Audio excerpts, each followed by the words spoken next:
It was handwritten on a piece of hotel stationery from the Ritz-Carlton in Vienna.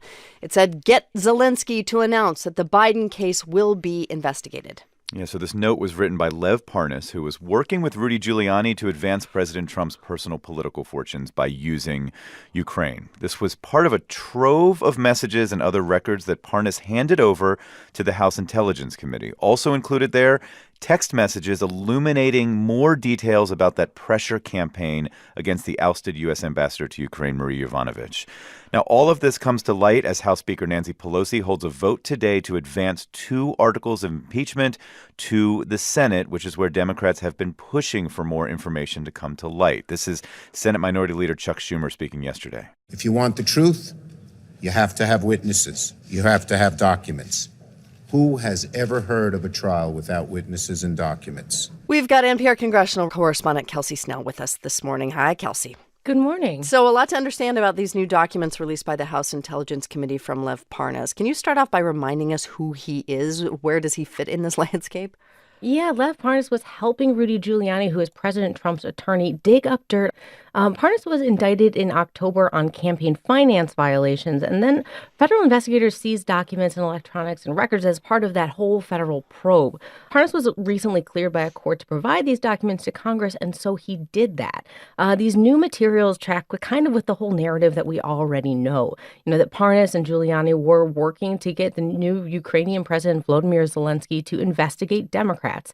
One of the documents that we're looking at here is a handwritten note by Parnas on stationery from that Ritz-Carlton in Vienna, and it reads, "Get Zelensky to announce the Biden case will be investigated." There's also a letter in there from Giuliani to Zelensky trying to set up a meeting with the Ukrainian president. And in that letter, Giuliani says he's acting with Trump's knowledge and consent. So this is adding more detail to a narrative that has been pretty well fleshed out in the House investigation, right, as a part of the impeachment. But, now things are going to pivot to the Senate. What's been the reaction on the Hill to the documents? Well, these documents are pretty new. We just started seeing them, and people are just starting to kind of get a chance to go through it's a lot of information. Right. And the Senate already had a strategy for how they want to handle documents and which witnesses they want to call. So this has not fully factored into that yet. Though that doesn't mean that they couldn't add more information. Senator Schumer has said many times that they want to make sure that the witnesses and evidence reflect everything that is currently known about the president's involvement in this. So what is the latest from Mitch McConnell on whether or not witnesses will come? Because no doubt all these documents, as people process them, will amplify those calls for more information. Well, the thing that this has kind of come down to a technical conversation about timing.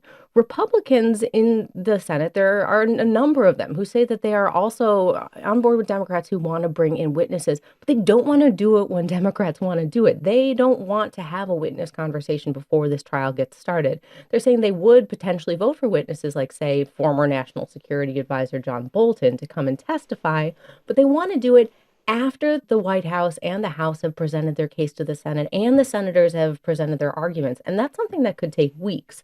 So we may see this witness fight play out more than once in the Senate trial. So just quickly, we're going to see Nancy Pelosi hold a vote to advance the articles. Does that mean they actually move to the Senate today? They do. They will be transmitted in a ceremonial process after the House vote.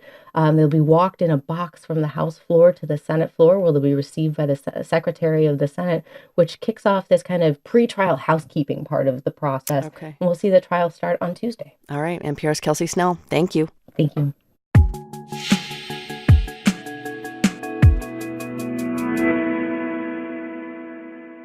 It was the last debate before voters start picking winners and losers in the 2020 election, and the argument over who is best suited to beat Donald Trump moved to gender. The only people on this stage who have won every single election that they've been in are the women, Amy and me.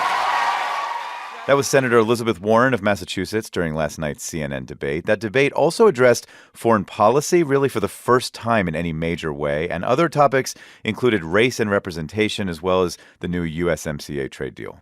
Watching it all, NPR's Asma Khalid up very late and now up very early, joining us from Des Moines. Hi, Asma. Hi there. So we knew gender was going to come up because of this kerfuffle between Sanders and Warren, right?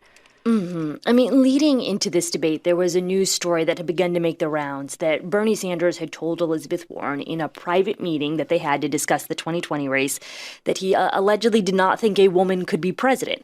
He was asked about that comment last night. He flat out denied that he had ever made such a remark. And Warren, for her part, when she was asked about this, pivoted to electability. She tried to flip this notion of who can beat Republicans on its head. And she pointed out, as we heard in that clip just a moment ago, that out on the debate stage, it's the women who have undefeated track records in elections. So we mentioned that this was the first debate where foreign policy was the focus. Of course, this happening after the recent conflict with Iran that is still percolating. But did we learn much from last night about how these candidates would handle being commander-in-chief? Well, Rachel, I think what's striking is that so much of it was about the past. We heard about Iraq. It was relitigating the Iraq war vote, even though, we're now nearly 2 decades since the start of that war. We heard both Sanders and Biden talk about the Vietnam War as well, which kind of highlighted their age. I think, though, what was sort of most interesting to me was that there was unanimity, general consensus over limiting presidents' war powers and criticizing the use of these old military authorizations. Pete Buttigieg had this sort of particularly striking way of pointing this out. When we lost troops in Niger, there were members of Congress who admitted they didn't even know we had troops there. And it was all pursuant to an authorization that was passed to deal with al-Qaeda and 9/11. And often Congress has been all too happy to leave aside its role. And, Rachel, the Obama administration had a kind of liberal usage of using this authorization of military force for airstrikes. So to me, this was sort of an interesting implicit criticism of former President Barack Obama at a time when we really haven't heard much willingness to kind of deviate from his administration. I want to ask, there was also this moment where Bernie Sanders differentiated himself from the field when talking about the USMCA, the new NAFTA trade deal. Can you explain what happened and what is significant about it? Sure. So him and Elizabeth Warren, who agree on many progressive issues, they had a difference of opinion here. She has come out in support of the new trade deal. He is not. The former vice president, Joe Biden, tried to kind of make him sound radical on this issue. He pointed out that he felt like Bernie Sanders would not necessarily agree to any trade agreement. What I think is interesting is that USMCA is something we're going to probably hear about in a general election cycle. President Trump, touts this as a big accomplishment. So it's not an issue that's going to go away. Right. NPR's Asma Khalid, we appreciate it. You're welcome. Well, a year and a half after starting his trade war against China, President Trump is set to sign a partial truce today. That's right. He's going to be joined by China's vice premier and over 200 invited guests for a signing ceremony at the White House. Trump, who touted the trade deal as a big, beautiful monster at a rally last week, has agreed to relax some of the tariffs he imposed on Chinese imports. And in exchange, Beijing would buy more American products and also make some other changes. But will China follow through on its commitments here? We've got NPR chief economics correspondent Scott Horsley with us this morning. Hi, Scott. Good morning, Rachel. So this is being called a Phase 1 trade agreement, which suggests it may not be the last word here. What's in it? Well, what's not in it is an answer for some of the big structural complaints that the White House has long been raised about China. But there is some additional protection, some safeguards for intellectual property, for American companies' technological know-how.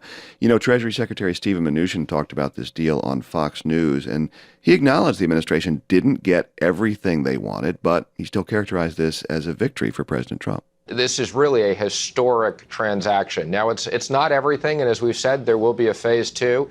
But this is the first time we've had a comprehensive agreement with China. This is a big win for the president. The administration also says China has agreed to buy a lot more U.S. goods and services, specifically $200 billion more over the next couple of years, compared to what Beijing was buying back in 2017 before the trade war started. But that's a significant number. $200 billion would represent an increase in U.S. exports to China of more than 50%, right? I mean, how realistic is that really? Yeah, it's a big increase, and it would likely require China to stop buying some stuff from other countries in order to shift their purchases to the United States. But, China is a very big market. Some economists I spoke to said it is possible to hit this target. China is expected to buy more factory products, more energy, more services, and, of course, more soybeans. Farmers have been hard hit by the trade war. I talked to Kristen Duncanson, who raises soybeans in Minnesota. She told me her crop lost 30 to 40% of its value when China stopped buying. So now she's hoping for a rebound with this Phase 1 deal. we're optimistic that signing the agreement will reopen some opportunities, especially for the upper Midwest. But I'm also a realist enough to know until those beans are actually shipped to customers that we can count our chickens before they're hatched. I asked Duncanson if she expects to plant more soybeans this spring in anticipation of higher sales to China. She told me she might shift some of her acreage, but for the moment she's in a wait-and-see mode. Right. So the U.S. is going to relax some tariffs under the agreement, but a lot of Chinese goods are still going to be subject to import taxes. What happens to those? Well, you're right. The U.S. did suspend some tariffs on things like cell phones and laptops that were going to take effect last month. It's also reduced the tariff rate on apparel and some other products that have been in effect since September. But, the administration's still charging a steep 25% import tax on hundreds of billions of dollars worth of Chinese imports. That includes a lot of things, a lot of components that factories in this country use to assemble into finished products. So this has been a tough row for the manufacturing sector. They've been in a slump really since last summer. And despite this Phase 1 agreement, there's not a lot of tariff relief on the horizon. Okay, NPR's Scott Horsley for us on this Phase 1 of a U.S.-China trade deal. Scott.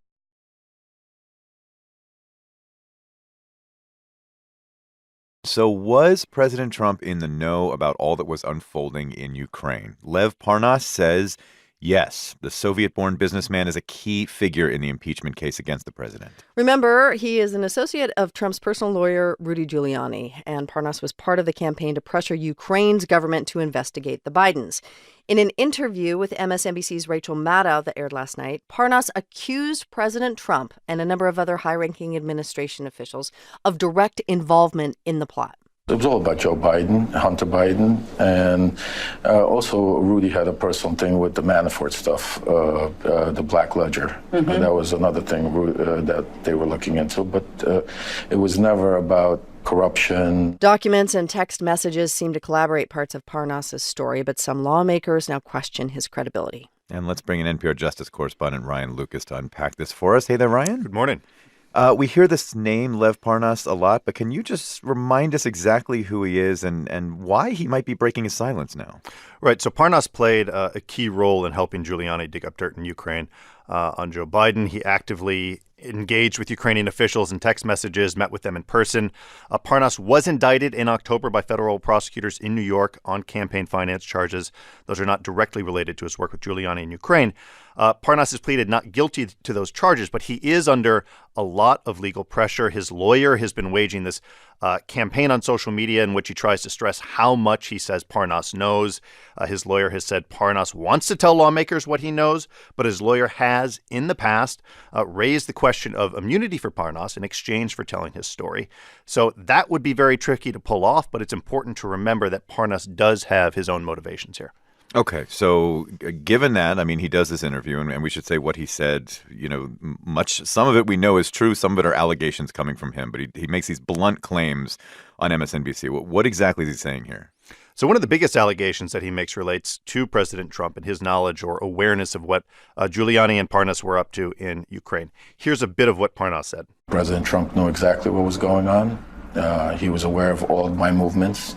I wouldn't do anything without the consent of Rudy Giuliani or the president. Now, Parnas did not say that the president directed his actions personally or that he spoke directly with the president himself about what he and Giuliani were doing in Ukraine, but he said Giuliani did keep the president abreast. And Parnas claims that their efforts were never about combating corruption in Ukraine. It was, as we heard in that clip at the top, all about Joe Biden. Well, let me ask you about this. I mean, in addition to this interview, we saw some of Parnas' text messages released on Tuesday night, and they seem to suggest that former Ambassador Marie Yovanovitch was under surveillance. What did he say about that? So Parnas tried to play that down. He tried to distance himself from the other individual who was in those text messages. He says that individual was not credible. He didn't believe himself, Parnas said, that Yovanovitch was actually being monitored. But he said that he and Giuliani were, yes, working very hard to get Yovanovitch removed from her post as ambassador to Ukraine. Here's a clip of him being asked about why they wanted her out. Do you believe that part of the motivation to get rid of Ambassador Yovanovitch, to get her out of post, was because she was in the way of this effort to get the government of Ukraine to announce investigations of Joe Biden? That was the only motivation. And Yovanovitch, of course, was abruptly recalled from Kiev in May of 2019. So could all this affect the impeachment trial in the Senate? There is little indication at this point that Senate Majority Leader Mitch McConnell is open to calling witnesses, is open to new evidence. And of course, he said just yesterday that the Senate trial is going to kick off on Tuesday. All right. NPR's Ryan Lucas. Ryan, thanks as always. Thank you.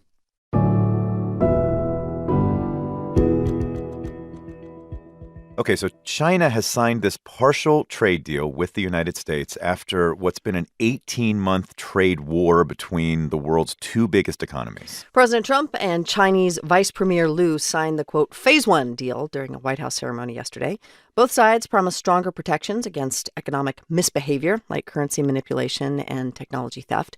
China also said it would buy about $200 billion more of American goods over the next 2 years. President Trump told Americans the deal is momentous. How is China presenting the agreement to its people? Well, let's ask NPR Beijing correspondent Emily Feng, who is with us. Hi, Emily. Hello, good morning. So Beijing reveals the text of its side of the Phase 1 trade deal today. What exactly is in the text they're revealing there? Luckily, it's exactly what was in the U.S. text. I guess that's a good China's thing Ministry if the two countries Yeah, agree there would on have been a problem if there were Yeah. a difference. And people were worried that there might be a difference because China's Ministry of Commerce had waited about 12 hours until after the U.S. released its version of this interim trade truce. And if China's version were off substantially, then that would mean there were differences in what the two sides agreed on. But as soon as they dropped the text this morning, 12 hours after the U.S. did, my producer and I went through it, and there were no differences whatsoever. The same exchanges are there, commitments to things like no technology theft or currency manipulation. But the trade war isn't over. The vast majority of U.S. tariffs on Chinese goods remain, about $370 billion worth of goods. So this is just a pause. Well, and that leads me to ask about how this is being characterized, because you have President Trump saying in the United States that this deal is momentous. But as you say, a lot of these tariffs remain in place. I mean, I wonder how Chinese officials are characterizing it and what that might tell us. Well, they've been way more cautious, and there was way less of pomp and circumstance in the state media coverage of the trade truce. President Trump had cast this trade truce as a win for the U.S. China today really emphasized that many of the provisions in this agreement actually strengthen China's economy and are part of these long-term reforms that they'd already been undertaking. And they're in part right, because a number of the items such as protections for intellectual property, greater access to China's market for U.S. banks and financial institutions. Those are items that China had already been working towards and very much want. They want to be more embedded in the international financial system. Instead, a lot of the more intractable, thornier issues, things like China's massive state subsidies to its technology and manufacturing companies that then disadvantage American firms, those issues were left out of this trade truce, and they'll have to be talked about in a so-called Phase 2 trade truce. Well, what about the one thing that Rachel mentioned, that China is reportedly promising to buy like $200 billion worth of more American goods? I mean, that would be more than China's ever purchased from the U.S. Is that even realistic? It is possible. China's a state-run economy, and so it can tell its state-run firms, which dominate a lot of economic activity, that they need to buy certain things that will probably come at the expense of other countries that sell to China. But what China's kept hinting at is that it will only make such large purchases if it's in its own interest. So it's not entirely clear that it will actually make good on this key commitment in the trade truce. Today, in a major state-run editorial, they said they'll buy $200 billion worth of U.S. goods over the next 2 years, but only if those goods are priced competitively and that they benefit the companies. And if Chinese companies don't find it in their interest to buy those goods and they don't meet that quota, well, that's now up to the U.S. to enforce that commitment. All right, some important caveats there. NPR Beijing correspondent Emily Feng. Thanks, Emily. Thank you.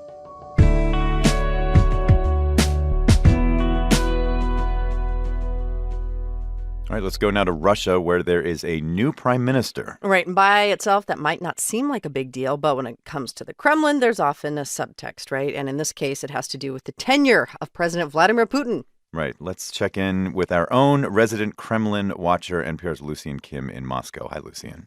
Good morning. Okay, so yesterday Putin comes out and announced changes to Russia's government. What exactly is he saying here? Well, yesterday Putin delivered his annual State of the Nation address, and he started out by saying he was making this speech earlier in the year than normal because there were a whole lot of changes he wanted to implement. Сегодня в нашем обществе четко обозначился запрос на перемены. He's saying there's a demand in Russian society for change, and he went on to lay out a whole raft of amendments to the Russian constitution, which include giving the Russian parliament more power and limiting the number of terms of the next Russian president.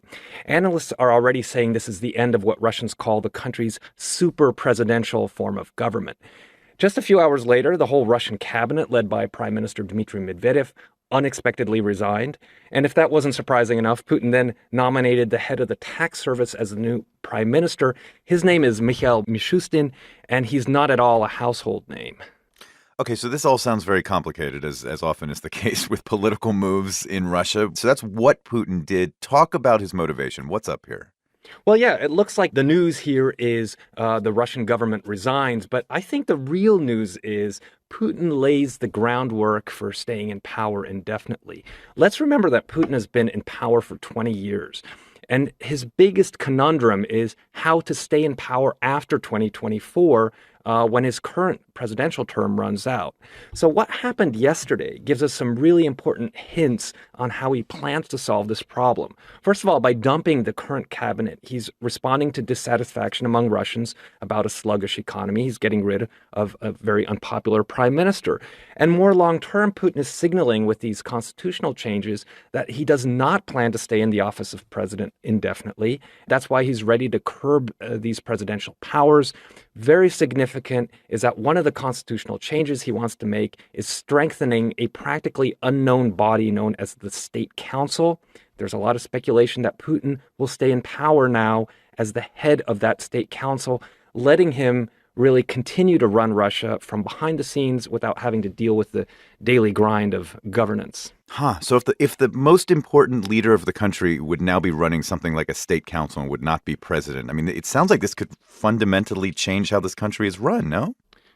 Well, in some ways, and in some ways it means that there will be a continuity. There was a lot of uncertainty in Russia about what happens after 2024. And what Putin is doing right now is he's setting a clear signal. I'm staying in power, and this is how I'm going to do it. So structural changes, but the same guy at the top, so some things remain the same for maybe a very long time. Exactly. NPR's Lucian Kim in Moscow trying to clear up exactly what was taking place in Russia with this big political news yesterday. Lucian, thanks.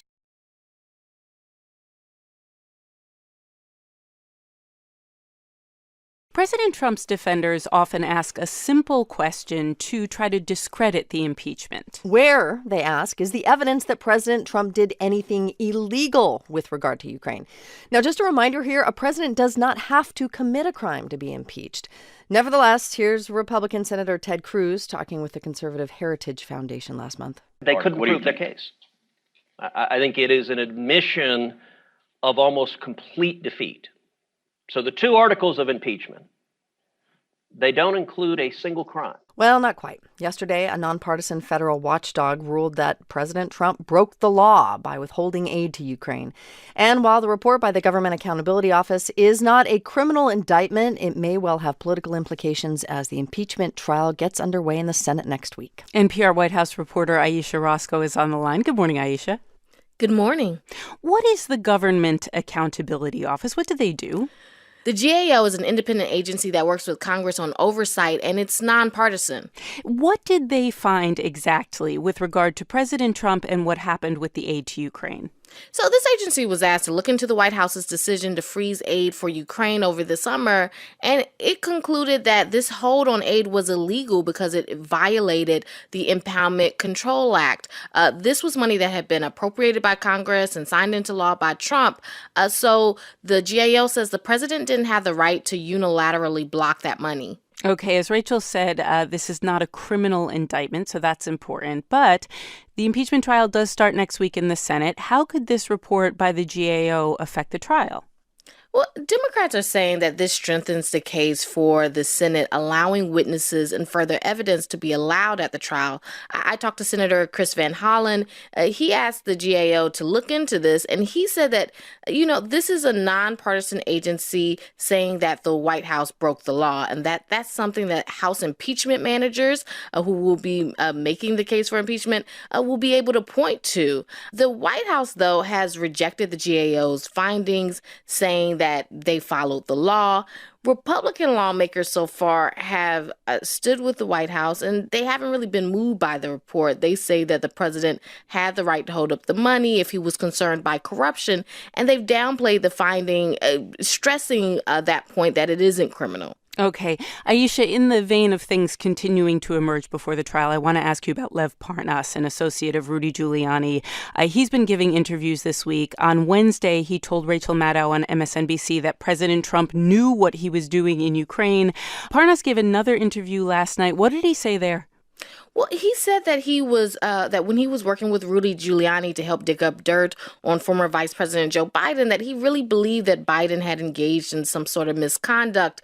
But now that he's out of that circle, he's saying that he doesn't believe that Biden did anything wrong. Okay, and he also talked about Ambassador Marie Yovanovitch, the ambassador to Ukraine, who was sent home. What did he say there?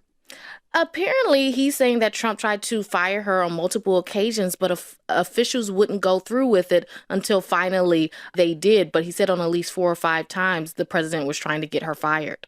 Okay, NPR's Ayesha Roscoe. Thanks, Ayesha. Thank you. This past summer, a Canadian Army reservist named Patrick Matthews entered the United States illegally, and then he vanished into an underground network of violent white supremacists. This week, though, he surfaced. Matthews and 2 other men were charged on Thursday. The FBI arrested them in connection with a neo-Nazi group called The Base. NPR's Hannah Alam covers extremism, and she's in studio with us. Thanks for coming in. Thanks for having me. What is this group? What is The Base?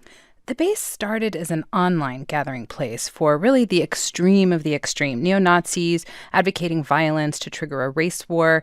It made a splash because a lot of people, when it first came out, noted that the Arabic translation of The Base is, wait for it, Al-Qaeda.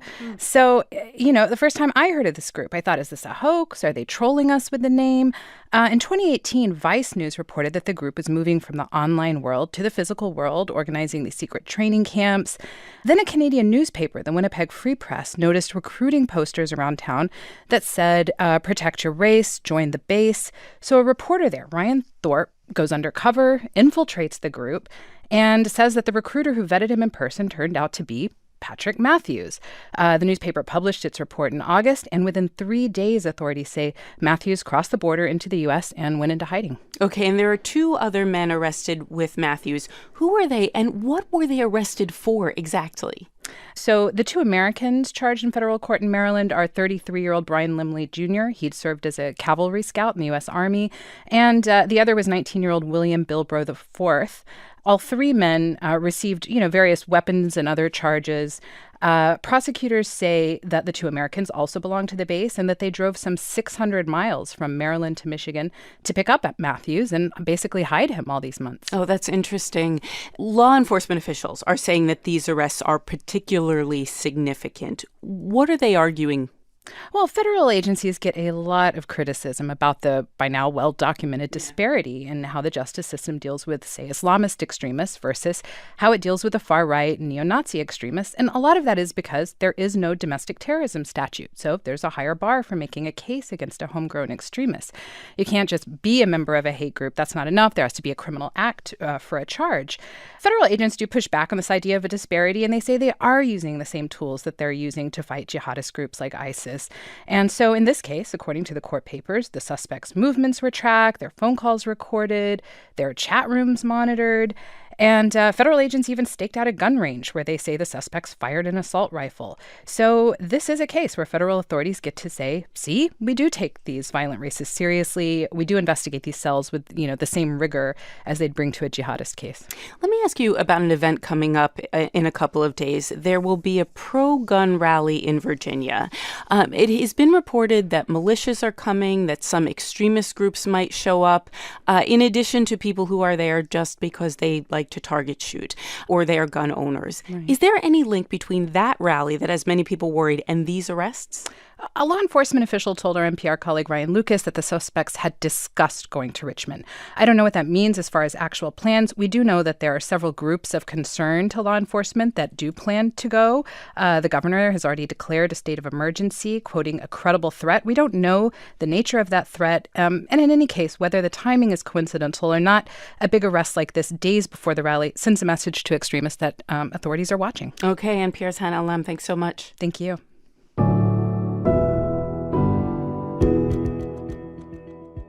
Puerto Rico has had more than 1,000 earthquakes since the start of this year. Earlier this week, we talked to Adi Martinez-Roman of Oxfam America, and here's what she said. Everybody is emotionally affected because the earth has not stopped trembling since December 28th. At least one person has died. Over 800 homes have been damaged. Yesterday, President Trump signed a major disaster declaration that will provide federal money to the U.S. territory. Coincidentally, the U.S. Department of Housing and Urban Development, or HUD, released its hold on billions of dollars of hurricane recovery aid yesterday as well. That aid was supposed to be released months ago to help the island rebuild after Hurricanes Irma and Maria. Will it be enough, though, in this moment to get Puerto Rico back on its feet? NPR's Adrian Florido is in Puerto Rico. And Adrian, I want to start by asking, what does this major disaster declaration that President Trump signed mean for Puerto Rico? Hi, Noah. Well, it makes federal money available to help in both the immediate and longer-term response and recovery from these earthquakes. The president had already made some money available when he signed an emergency declaration last week, but this major disaster declaration, it'll pay for things like the removal of debris to put people displaced by the quakes into hotels, and eventually to help people repair their damaged homes. Okay, so that is some good news. And then, as Rachel said, HUD is now sending more than $8 billion of hurricane recovery aid. We should note these hurricanes happened more than 2 years ago. Why is that aid just getting there now? Well, the Trump administration had sort of cited several concerns about releasing that money, including the fear of corruption within Puerto Rico's government and concerns that the money was not going to be well spent. And so it's been putting controls into place, controls that I should say, Puerto Rico's government says are unfair because they hold Puerto Rico to higher standards than other places getting disaster aid. Still, those controls are in place now, and so that's why the federal government has released that money. Adrian, you've been reporting that thousands of people are sleeping outside because they're afraid of aftershocks, which are still happening. How soon will Puerto Ricans see this aid start to come in, and what will it mean for them exactly? Yeah, well, the money from this major disaster declaration the president signed yesterday, Puerto Rico's government will be able to start spending immediately for some parts of the response. So, for example, it can start spending on things like debris removal to hire, police and security guards for some of these big tent cities that it's been putting up. In terms of when individuals whose houses were damaged will get help, that's a longer process. People have to apply for aid. They can do that starting today. They have to have their homes inspected. They have to have their applications for aid approved. And I'll say that activists here, they're urging FEMA to be more generous in its administration of this aid, because you may remember that after Hurricane Maria, there were a lot of people in Puerto Rico whose requests for aid were denied, and people are hoping that it does not repeat itself again this time around. NPR's Adrian Florido in Puerto Rico. Thanks, Adrian.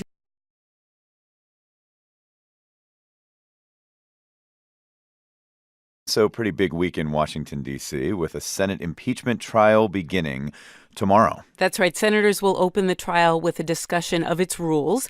One big thing that hasn't been resolved yet is whether new witnesses will be called. Here's Democrat Adam Schiff, who will be the lead House manager for the trial, talking on ABC's This Week. If the Senate decides, if Senator McConnell prevails and there are no witnesses, it will be the first impeachment trial in history that goes to conclusion without witnesses.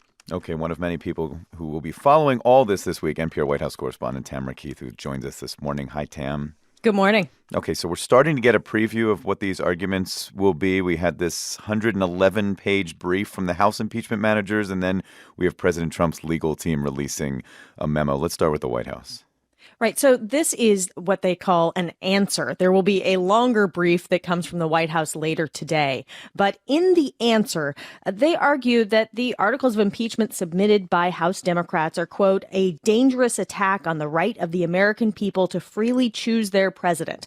This is a brazen and unlawful attempt to overturn the results of the 2016 election and interfere in the 2020 election. They also say that the articles of impeachment are constitutionally invalid. invalid on their face. As Robert Ray argued on Weekend Edition Sunday, he's one member of the legal team, that there were no high crimes and misdemeanors in there. It's not bribery. It's not extortion. It's not an illegal campaign contribution. It's not any of those things. And because it is not any of those things, that is why it is not impeachable. Okay, and so that's the argument from the White House. What are we hearing from Democrats at this point? So as you say, there was this lengthy brief that the 7 impeachment managers put together, and the contrast between what they're saying and what the White House is saying couldn't be more stark. The impeachment managers are arguing that President Trump's conduct is the framers' worst nightmare, that he used his official power to pressure a foreign government to interfere in the United States election for his personal political gain and then attempted to cover it up by obstructing Congress. That is what they are arguing. It includes this line: the only remaining question is whether the members of the Senate will accept and carry out the responsibility placed on them by the framers of the Constitution and their constitutional oaths. The lead impeachment manager, Adam Schiff, was on ABC's This Week and pushed back on the notion that Trump's conduct isn't impeachable. Well, that's the argument I suppose you have to make if the facts are so dead set against you. If the president has admitted to the wrongdoing, his chief of staff has confessed to the wrongdoing, his European Union ambassador has confessed to the same quid pro quo, you have to rely on an argument that even if he abused his office in this horrendous way, that it's not impeachable. Yeah, and that is the argument that the White House is making, is that abuse of power is not an impeachable offense, but also they claim that the president didn't abuse his power. And you mentioned we're going to be getting an even longer brief from President Trump's legal team today, right? So that'll happen, and then tell me what happens beyond that. Well, and then House managers can respond to that in writing. The big thing comes on Tuesday when Senate Majority Leader Mitch McConnell will deliver remarks in the early afternoon. They will then consider rules of the trial, rules that no one has seen yet, or at least none of us have seen yet. And we don't know what they will say. We don't know exactly how long the trial will last. There's talk that it could be something like 12 hours a day and not starting until 1 p.m. Democrats, hearing this talk coming from senators, are not happy about it and say that would be, in essence, trying to hide the trial from the public. All right, interesting. We'll be following all of it. NPR's Tamara Keith. She covers the White House for us. Thanks, Tam. You're welcome. All right, so Virginia's capital is under a temporary state of emergency as it prepares today for a pro-gun rally.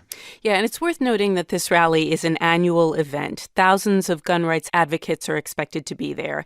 They're protesting gun control measures proposed by the state legislature. But Virginia law enforcement says it's concerned that militia groups and white supremacists will also be there. Governor Ralph Northam said he declared a state of emergency because he doesn't want a repeat of a deadly protest in Charlottesville that happened back in the summer of 2017. No one wants another incident like the one we saw in Charlottesville in 2017. We will not allow that mayhem and violence to happen here. So all guns have been banned from the rally site today. Okay, let's turn to NPR national security correspondent Hannah Alam, who is in Richmond. Hi, Hannah. Hi there. Let's start with just how people are feeling ahead of this. Well, the mood here is anxious and nervous. You hear people say, I can't wait till it's over. I just hope it's peaceful. The logistics alone are a nightmare. Street closings and security fences, barricades. And as you mentioned, guns are banned at the rally site. So everyone who wants to enter has to go through metal detectors. And there's just a single entrance for potentially thousands of people streaming into this one patch of land. Also, we've had a counter protest and a vigil that we've heard have been canceled out of security concerns. And just for some perspective here, the main event was permitted for 1 hour, just from 11 to noon. So all of this, the state of emergency, the high security, the national media attention, it's basically all for a demonstration that officially was supposed to last just an hour. Wow. Well, you've been doing reporting and trying to understand what people involved in this are expecting. You attended a gathering of a militia group last night. I mean, what exactly did you hear there? That's right. This was an event at a lodge about half an hour outside of Richmond, and it was billed as the State of the Militia 2020, and groups were there from all over the country. I guess the big takeaway for me is just the sheer number of factions, and they're coming with different agendas. Some of them overlap, some of them don't. And the range of perspective just in that one banquet hall is a microcosm of, I think, what we'll see at the rally today. There were people who were fine with their photos being taken, with their names being used. Others were not at all and made it clear we were unwelcome. Some guys we were told not to approach under any circumstances. But there were surprising moments, too. Outside the hall, I met a militia member who was taking a smoke break. We start chatting, and he pulls out his phone and shows me a poem he's written about the pain he feels at the polarization in the country right now. So, there are surprises, and it can get messy, sorting through all these factions and trying to figure out what they're all about. One of the organizers at the event, Tammy Lee, she said her main message is that they don't condone hate groups and want nothing to do with them. We're now moving toward what we call the American movement, which is neutral people, constitutionalists, people who don't hate. They welcome all sexes and races and creeds and religions, and that's part of what we're doing here tonight, but that's what we're doing out in public, and that's what we're doing out at these events now. And I should say, Tammy Lee didn't even want reporters there, but she said she felt it was important to show different sides of the militia movement. Well, as Noelle mentioned, this is an annual event, but you have the governor declaring this state of emergency and seems to be real concern. Why is this year different? The governor cited a credible threat of violence at the rally. We don't know the specific nature of the threat, but there were a lot of groups, specifically one called The Base, a secretive neo-Nazi group. And, we saw arrests leading up to that just before the rally. So obviously that's scary to the people who just want to show up and assert their Second Amendment rights. NPR's Hannah Alam, ahead of this gun rally. She's in Richmond, Virginia. Thanks so much. Thank you.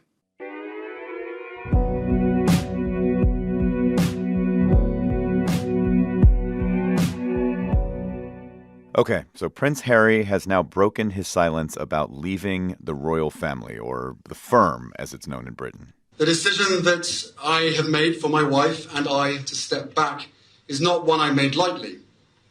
It was so many months of talks after so many years of challenges. And I know I haven't always gotten it right, but as far as this goes, there really was no other option. Harry elaborated a little bit. He said he and his wife Meghan Markle wanted to keep serving the Queen, but they also wanted to earn their own income. And unfortunately, he said that wasn't possible. So over the weekend, Queen Elizabeth, senior royals, and Harry and Meghan agreed to some things. They will not be able to use their royal titles, His and Her Royal Highness. They will still keep the titles Duke and Duchess of Sussex. And Harry, who was born a prince, will stay a prince. Okay, sorting all this out for us is NPR's Frank Langford, who is on the line from London. Hi there, Frank. Hey, good morning, David. Okay, His and Her Royal Highness, Duke and Duchess. Most of us don't speak royal exactly. Can you translate all this and tell us exactly what's happening? Yeah, absolutely, David. The bottom line here is the royals and the couple cut a deal that Harry doesn't really like, which is what he was talking about last night. They had felt, Harry and Meghan had felt constrained in their royal duties. They had felt attacked by the press here. They wanted something, I would say, a more commercial operation on their own with a charitable foundation, maybe TV and movies, things like that, while still having a platform as senior royals and living largely outside of the UK. The Queen basically said over the weekend, after a lot of negotiations, no dice. And the sense is the Buckingham Palace would want to vet any projects they wanted to do. And that's kind of understandable because they want to protect the crown and avoid any conflicts of interest. Yeah, say more about what exactly the concern is there. Yeah, the concern is this. I mean, the crown has to be apolitical if it wants to survive in Britain. And it is relatively popular, but also quite divisive. And the criticism is the couple were kind of trying to have it both ways, make money off the crown while curtailing their own duties, living overseas and not having any oversight. Now, last night, Harry called their move to Canada and this new life a leap of faith. It's not exactly clear what this new enterprise is going to look like or how successful it will be, especially whether the loss of this royal title that we were just mentioning might affect their earning power. What's the reaction been to Prince Harry coming out and trying to explain It's fascinating, David. I mean, this morning I was watching the BBC and I watched two royal watchers, one of whom I've interviewed a number of times, actually arguing. One was Team Queen, one was Team Harry. And I'm not making this up. I mean, it's fascinating. I think a lot of people, because of the death of Diana, Princess of Wales, they see Harry as like their nephew, and this gets very emotional for them. And so what we also saw this morning was questions about exactly how they would make their money and what would happen. And I think, David, what this comes down to, it's interesting. This is a fascinating story, royalty, celebrity, family strife. But some people are saying 11 days before Brexit, people should be focusing more on the future of the United Kingdom and its relationship with the EU than the relationship between the Queen and Harry. And Harry, of course, saying he wants a more peaceful life here. Any sense briefly what he means by that?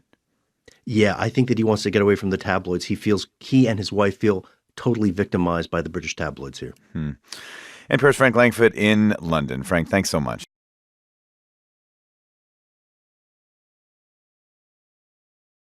Good morning on what will be an historic day in Washington, D.C. That's right. Today, the Senate will start the third presidential impeachment trial in U.S. history. Senate Majority Leader Mitch McConnell is working to finalize the rules. Minority Leader Chuck Schumer is fighting to allow witnesses. Here's what Schumer said yesterday about how McConnell is going to manage the proceedings. It is now certain that Leader McConnell is going along with President Trump's cover-up, hook, line, and sinker. We've got NPR's congressional correspondent Kelsey Snell with us this morning. Hi, Kelsey. Good morning. So before the trial actually begins, senators have to approve the rules for how it's going to go, right? Mm-hmm. McConnell has a plan that he released last night. Explain what's in it. So this kind of establishes the rules for how much time can be used and the rules for witnesses and evidence. We've heard for weeks that McConnell wanted to model his rules entirely on the 1999 impeachment trial of Bill Clinton. And now this follows some of that, but not entirely. Yeah, it includes 24 hours of arguments on each side, which was part of the Clinton trial, but not like the Clinton trial. They only have 2 days to make those arguments. So we can do the math there. 2 days to do 24 hours of arguments means 12 hours a day of arguments from each side. And Republicans say that should be sufficient because they're not actually limiting the time available. But that's a very fast process. And as you know, the rules say that it's supposed to start trial every day at 1 p.m. So if they use up the entirety of their time, that means arguments well into the middle of the night. And, as expected, this rule also tries to push the question of evidence and witnesses until after those arguments and the questions from senators are done. Also, there's a word that Mitch McConnell isn't going to allow all the evidence that was uncovered in the House inquiry? So the clarification that we received last night from Republicans is that basically they're just not starting at the baseline of the evidence of the House report. They are saying that both sides can submit whatever evidence or whatever. They can basically argue from any starting point they want, which really opens it up for the White House to bring in arguments on things that aren't contained in what was uncovered in the House investigation.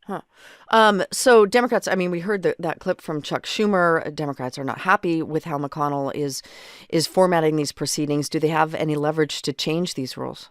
Right. Democrats are basically angry about everything in this rule. It's kind of probably good to remember that the Senate is usually a pretty polite place. Even when people disagree, there's kind of a lot of choreography and orchestration to get anything done. They usually have to get a lot of agreement, even between leaders, to just proceed in the Senate. And this rule is anything but that. The biggest fight will be about witnesses, and Democrats are trying to recruit at least 4 Republicans to come to their side to vote to include witnesses at the outset before they even move on to the trial as part of an amendment to this McConnell resolution. But Democrats have 47 seats in the Senate, and they need 51 votes to get any changes approved, and that's a pretty high bar. Right. So just tick off quickly the names of those senators who there's going to be a lot of focus on the Republican side. Well, we know about 3. Susan Collins of Maine, Mitt Romney of Utah, and Lisa Murkowski of Alaska, who've signaled an openness to witnesses. So to be clear, they say witnesses should be considered after they go through the entirety of the arguments. But we still don't know who that 4th person is, and that's pretty important. All right. The White House and House Democrats have spent the last several days laying out their arguments for the trial on paper. Lots of legal briefs. You, Kelsey Snell, have been reading them. When you look at these arguments, what has stood out to you? I would watch the obstruction of Congress argument. The White House is essentially saying that the House didn't exhaust all of their abilities to go to the court, and they can't really call obstruction of Congress until they do that. All right, NPR's congressional correspondent Kelsey Snell for us, laying out what we're expected to see as the Senate gavels in the impeachment trial for President Trump today. Thanks, Kelsey. Thank you.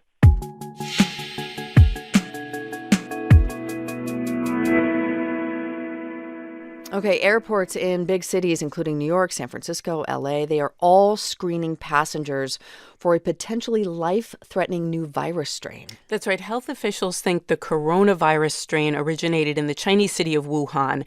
Chinese authorities now say it can spread from person to person. Before, they thought it might spread only through contact with animals. At least 4 infected people have died so far. Almost 300 people are infected, and the World Health Organization is going to hold an emergency meeting on this virus tomorrow. Okay, we've got NPR Global Health correspondent Jason Beaubien with us this morning. Good morning, Jason. Can you just start off by explaining what we do know about this virus and where it came from? Yeah, I mean, this is what's concerning about it, is that we don't know a lot about it. That's this was not even identified until last month, this disease. But over the last couple of days, 2 key things have come out. It's clear that it can spread from humans to humans. Originally, the thinking was, it's just from this seafood market in Wuhan. People are getting infected there. They're getting sick. That seems to be the problem. But now we're seeing that it can spread from human to human. And the concern with that is that diseases that can do that can basically go viral. It allows these chains of transmission to spread much more widely. The other key thing is that it's capable, and they've seen reported cases that it is spreading in medical environments. 15 of the cases in Wuhan are among healthcare workers. This sets off alarm bells amongst public health officials because these are presumably people who are making a real effort to not get infected. Right. If they're healthcare workers, they're working, they're in the prime of their life. These are people who are not sick or already have some underlying condition. So that makes people very concerned about what this virus is capable of doing. So with all that in mind, I mean, what's the Chinese government doing to try to contain this? What can they do? Well, local officials in Wuhan have announced some entry-exit controls for the city, and they've limited tour groups, and they're trying to screen people who might be moving, chickens and livestock or other wild animals in and out of the city. But, that's sort of at the very local level. At the larger level, at the national level, they have very aggressively tried to get this under control. They've come up with a new test for the virus, which is part of the reason potentially that we're seeing more confirmed cases. They've got a new test now for it. They are calling on people, if you've got flu-like symptoms, get tested. You're calling on people to take just basic measures to prevent spread of a flu. Cover your mouth if you're coughing or sneezing. Wear masks if you're feeling like you're getting flu-like symptoms. But again, it's fairly early, and they're trying to get it under control. I mean, it's hard not to think about SARS, right? I mean, that stands for Severe Acute Respiratory Syndrome. We remember those headlines. It killed nearly 800 people during the outbreak in 2002, 2003. It was another coronavirus strain, right? That's right. So that is what is concerning, is that this is from the same family of virus as SARS. And the concern is that this could do just like that rapidly spread around the globe to 37 different countries. As you mentioned, about 800 people got killed by SARS. All right, well, we'll see what comes out of this World Health Organization meeting tomorrow about this. NPR's Jason Beaubien, thanks. We appreciate it. You're welcome.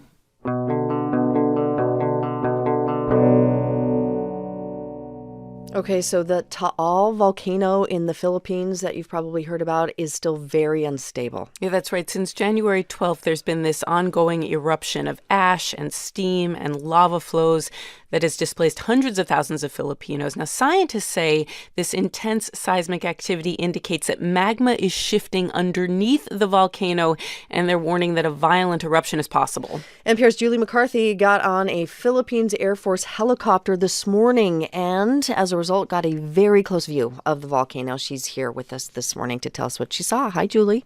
Hi. What it looked like. Well, we flew over in this open-door helicopter, and the views, I have to say, were spectacular. It was extraordinary. There are acres and acres of undisturbed ash on this volcanic island, and it looks like someone has thrown a cashmere blanket over the slopes. It has this smooth appearance, except for these tiny little track marks. Some animal looks like he's scurried across this vast sea of beige. And then you bank around the other side, and that surface is strafed with fissures, openings. Yeah. And there's no life left. The trees, the shrubs, the brush, they're stripped, they're motionless. It looks like the vestiges of an atomic explosion. Wow. And on this flyover, I also saw hundreds of fish cages busted up along the shores of Taal Lake, in which the volcano sits. The Agriculture Department announced today, though, that Taal Lake fish are safe for consumption if caught alive, and there's 300 metric tons of fish caught from Taal Lake every day. But compare that to the health department just days ago, who warned not to buy fish or eat it from Taal Lake because it poses risks to health. So confusing public messaging. Right. So as a result, I mean, there have been these evacuation orders, sweeping evacuation orders. Anyone around the area has been forced to leave. What do those people make of that order? I mean, do they see it as necessary? Well, some do, some don't. You have 250,000 people displaced. 171,000 of them are in evacuation centers. Another 94,000 are outside the centers, staying with relatives, but many of those are showing up at shelters to eat. Imagine that you're one of them and you're turned away from one of these shelters. All you can think about is getting home, right? But the authorities have imposed a strict lockout of towns within the danger zone of the volcano. And one vice mayor said he's going to openly defy it. He wants residents to resume what he calls their normal lives. But those in charge took a very hard line today, with mayors trying to skirt the stay away order, threatening them with show cause orders. So that public message is don't go home. So what are you hearing about the chances that this volcano erupts again?